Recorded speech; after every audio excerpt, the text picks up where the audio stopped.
Awalnya anak batu biasa di hari pertama, hari berikutnya batu dengan nyeri dada seperti orang dewasa. Batu pada bayi berusia kurang dari 6 bulan terutama dengan gejala yang tersebut akan mengkhawatirkan bayi ataupun orang tuanya.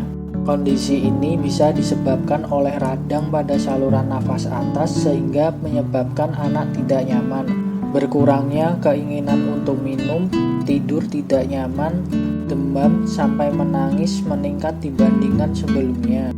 Ada beberapa kondisi yang dapat memicu keluhan batu yang dirasakan pada bayi.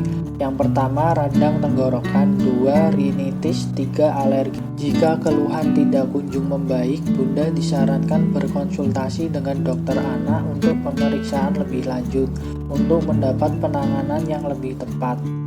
Yang perlu dilakukan Bunda